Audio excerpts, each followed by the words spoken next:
Japanese tycoon Kosuke Nozaki, a prominent entrepreneur, was well known for his extravagant lifestyle, which he maintained from his youth until his later years. He reportedly spent an astonishing 3 billion yen to be with 4,000 different women and had no qualms about splurging money to marry a wife young enough to be his granddaughter. These details became defining characteristics of his persona, often mentioned when Japanese people recalled the successful businessman. However, an unexpected turn of events shocked the nation. At the age of 77, just 3 months after marrying his young wife, Kosuke Nozaki suddenly passed away under mysterious circumstances. What really happened to this wealthy man? Let's find out together right now. On May 24, 2018, his lifeless body was discovered naked, sending shockwaves across Japan. The incident occurred at around 10 p.m. when a call was made to the police, reporting that the billionaire had been found dead in his private 2-story villa. Authorities immediately responded, securing the scene and launching a full-scale investigation. A preliminary examination of the body estimated that Nozaki had died sometime between 7 p.m. and 10 p.m., approximately 2 to 3 hours before the call was made. The peculiar circumstances surrounding the wealthy tycoon's death left the public with countless unanswered questions. Although there were no visible injuries on his body, the autopsy revealed something strange. A lethal amount of stimulants was found in Nozaki's system, and the cause of death was determined to be acute circulatory failure. What made this discovery even more puzzling was the fact that Nozaki was not known to use such drugs. Furthermore, an extensive search of his villa, office, and car yielded no traces of any stimulants. These findings raised suspicions of foul play, as too many details did not add up. The police suspected that Nozaki's death might have been a deliberate act of murder, given the abundance of unresolved mysteries surrounding the case. The police began their investigation by questioning Nozaki's wife and his male housekeeper, as they were the only 2 people present in the house at the time of his death. Both individuals were placed under suspicion. The housekeeper, named Takira, had once run a small bar, but moved in to work and live at Nozaki's residence after his business went bankrupt over 35 years ago. Nozaki's wife, on the other hand, was a young woman so youthful in appearance that she could easily have been mistaken for his daughter. Her name was Saki Sudo, a 22-year-old model and former adult film actress, making her 55 years younger than her husband. Sudo had a strikingly attractive appearance, but her lifestyle painted a very different picture. Coming from a modest family, she was known to have a penchant for alcohol, laziness, greed, and a carefree, hedonistic lifestyle, frequently visiting nightclubs. These details about her background and behavior drew significant police attention, as they began to scrutinize the 2 primary suspects to uncover the truth behind Nozaki's death. The police examined the alibis provided by both individuals. Sudo's statement regarding her activities on May 24th was as follows. "That evening, my husband and I were lying on the bed watching a sumo match together. About 6 hours after the match ended, the housekeeper called, 'Madam, dinner is ready,' so I went downstairs to the first floor to eat. At that time, Nozaki said, 'You go ahead and eat. I'm not hungry yet, and will eat later.' He preferred to stay in bed and continue watching another sumo match. After dinner, I stayed on the first floor until 10 p.m. before heading back upstairs to go to bed. It was then that I discovered my husband sitting naked on the sofa with his head tilted backward. I rushed over to him, but he was already unconscious." Her account, while detailed, left many questions unanswered as the investigation unfolded. This suggested that Nozaki might have died while Sudo was downstairs on the first floor. Police theorized that it was possible Nozaki had ingested the stimulants on his own, intending to commit suicide, as repeated examinations found no injection marks on his body. However, this theory was later deemed implausible. Nozaki's vast fortune, worth hundreds of billions of yen, and his apparent contentment in life contradicted the notion of suicide. Moreover, just days before the death of his beloved pet dog, Nozaki had called a close friend to ask if they could attend the dog's farewell ceremony. The friend, who joined the farewell on May 6th, recalled that while Nozaki was indeed heartbroken over the sudden loss of his cherished dog, Ibu, There was no indication that he would end his own life. "It makes no sense," the friend said. "He had an enormous fortune, a beautiful young wife, and seemed happy. Why would he commit suicide?" The untimely death of Ibu, coupled with Nozaki's demise 18 days later, raised even more suspicions. Those close to him were well aware of his deep affection for Ibu, often overhearing him declare that he intended to leave his fortune to the dog after his passing. This revelation prompted police to dig deeper into the story of Ibu's death. Suspecting foul play, they decided to exhume the dog's body and conduct an autopsy to determine if it too had been killed using stimulants. However, contrary to expectations, no trace of stimulants was found. According to acquaintances, Nozaki loved Ibu more than his young wife. Even during work hours, he would occasionally call home to check on the dog's well-being. His housekeeper recalled one instance when Nozaki asked, "How is Ibu doing?" The housekeeper replied, "She's resting but hasn't been eating much." Nozaki immediately reacted, "Why isn't Ibu eating? If you let my Ibu starve or fall sick, I'll fire you on the spot." This intense bond with his dog added yet another layer of mystery to the case, leaving investigators and the public puzzled over the true circumstances of both deaths. When examining the 8 exterior cameras around the victim's house, it was strangely discovered that the police could not find anyone suspicious attempting to break in. Only 2 people were inside the house, the housekeeper and Nozaki's young wife. The police started considering who would benefit the most from his death. All suspicions pointed to the prime suspect, his young wife, Sudo.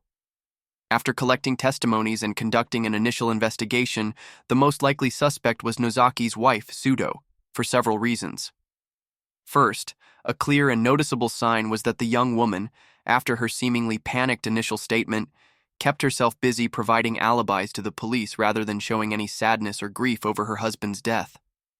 Second, during Nozaki's funeral, Sudo appeared indifferent and apathetic. She even casually played games on her phone.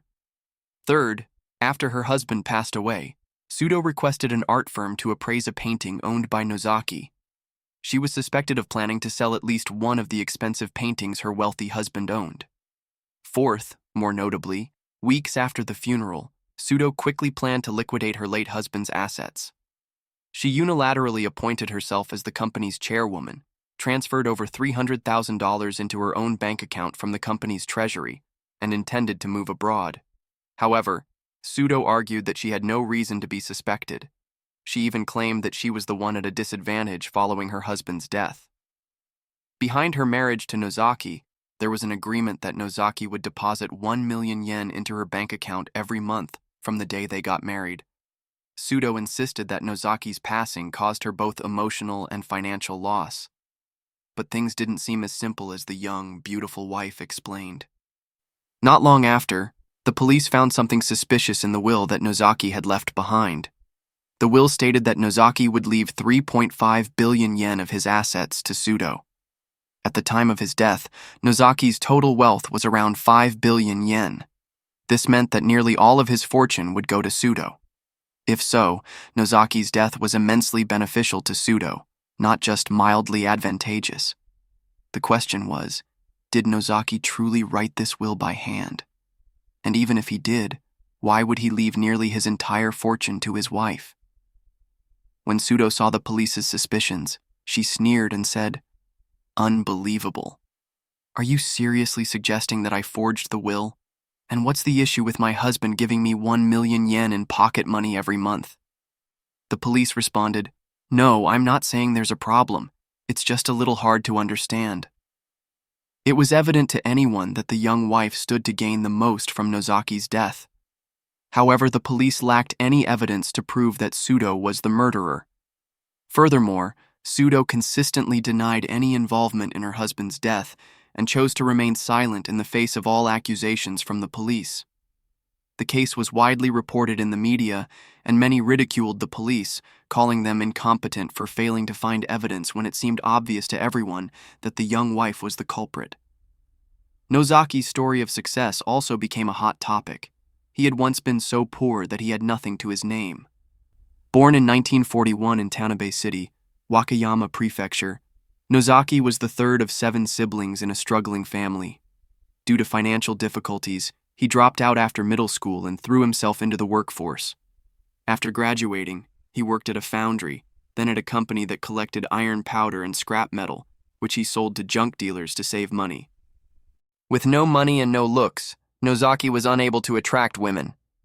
This left him envious of wealthy men, who seemed always to be drinking and enjoying the company of beautiful women at bars.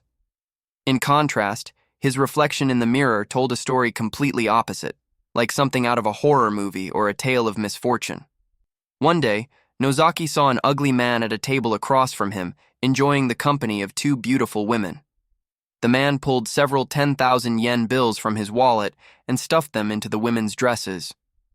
Seeing the women's happiness, Nozaki had an epiphany. Money controlled everything. From that moment, he resolved to make money by any means necessary. Nozaki began earning money by collecting leftover scrap metal and iron powder from factories to sell to junk dealers. To make extra income, he took a job delivering beer to entertainment districts at night. One evening, while making deliveries, he spotted a white object in a drainage ditch and picked it up. It turned out to be a condom. Nozaki realized that while everyone knew condoms were sold at pharmacies, people often felt too embarrassed to buy them there. With a bit of boldness, he bought them wholesale and started selling condoms directly to entertainment venues. At the time, the average salary for an office worker was 15,000 yen, but a box of 12 condoms sold for 1,200 yen. Nozaki made a substantial amount of money without worrying about the potential ridicule of selling condoms. He decided to work at a liquor store and began selling condoms seriously. Flush with cash from his condom sales, Nozaki decided to bet his fortune on the stock market. Once again, he made a great deal of money through stocks. As his earnings became too vast to manage, Nozaki believed luck was on his side and decided to test it further by venturing into Tokyo's real estate market. Later, in his book, Nozaki mentioned that his biggest gamble in life was entering the Tokyo real estate market. Beyond his success in real estate, Nozaki also ventured into liquor trading, finance, and private lending markets. He rose to fame as a self-made man, turning nothing into a fortune and becoming widely recognized in Japan. Driven by his insatiable lust and hedonistic lifestyle, fueled by the insults he endured in his youth, Nozaki had now become a man who could buy the company of any beautiful woman he desired. He later told a reporter covering his success story that he had been with approximately 4,000 women and spent around 3 billion yen on them. Boasting without hesitation, he declared that there was nothing money couldn't buy. His memoir was even published as a book titled, "The Man Who Bought 4,000 Beautiful Women for 3 billion yen." In December 2016, another book was published titled, "I Want to Sleep with Beautiful Women Until I Die," continuing Nozaki's infamous stories. Earlier that year, in February 2016, Nozaki and a woman had a sexual encounter with a 27-year-old model at his private home. Following the incident, he was robbed of 6 million yen in cash and precious metals worth 54 million yen. The event garnered significant media attention, but Nozaki casually remarked, "Well, it's just some spare change. I don't consider it real money. I'll take it as someone teaching me a life lesson." Even after losing such a large sum, he viewed the experience as valuable and turned the ordeal into a media sensation. Surprisingly, after countless fleeting romances and love affairs fueled by money, Nozaki decided to settle down. On February 8, 2018, he married a 22-year-old model named Sudo.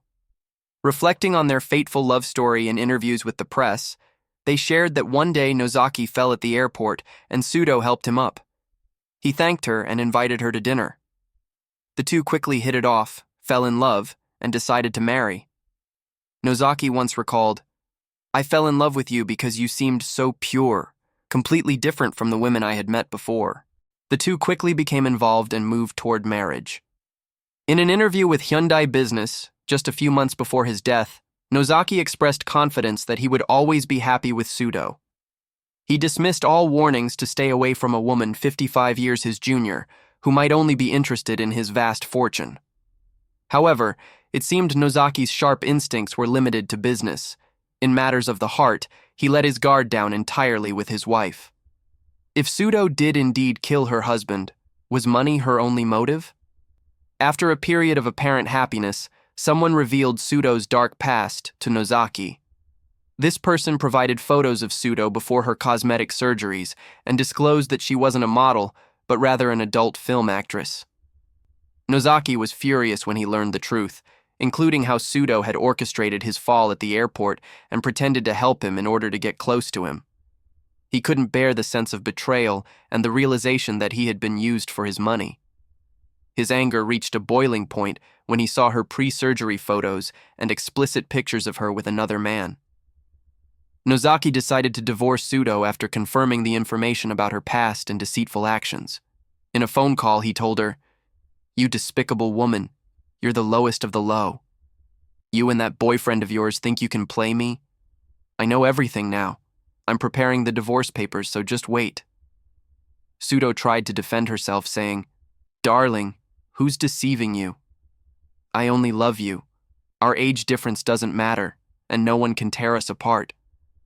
But Nozaki coldly replied, "Shut up, you wretched woman. It's over." According to Japanese media, before his death, Nozaki seemed to have grown tired of his wife and was considering divorce. The reason was that since their marriage, Pseudo had refused to move to Tanabe to live with him, choosing instead to stay in Tokyo. During this time, the 80-year-old tycoon was reportedly involved with several women outside his marriage. Before his passing, Nozaki was romantically involved with Ms. A beauty who had been a finalist in the Miss World Japan competition. At 25 years old, standing 173 centimeters tall, and possessing a stunning, slender appearance, Ms. A was said to be far more attractive and remarkable than Pseudo. Thus, when Pseudo didn't return to Tanabe, Nozaki decided to end their relationship and planned to marry Ms. A. Nozaki's decisiveness put Pseudo at risk of losing her luxurious lifestyle. This was seen as a possible motive for her to kill her husband in order to claim his vast fortune. The police theorized that Pseudo may have feared being left with nothing if divorced, which drove her to plot her husband's murder to secure his inheritance. However, Pseudo's lawyer maintained her innocence. In response to the prosecutor's claims, they argued that there was no concrete evidence linking her directly to the murder. Over time, the case seemed to fade from public attention. After 2 years of stagnation, the mysterious case of Tycoon Nozaki's sudden death in a naked state gained renewed interest in Japan when new details emerged. Specifically, in 2020, a drug dealer was apprehended, and the police traced the list of people who had purchased substances from this individual. Among the phone numbers in the records, they found Pseudo's number. This discovery indicated that Pseudo had contacted the drug dealer and suggested that she might have purchased the drugs used to poison Nozaki.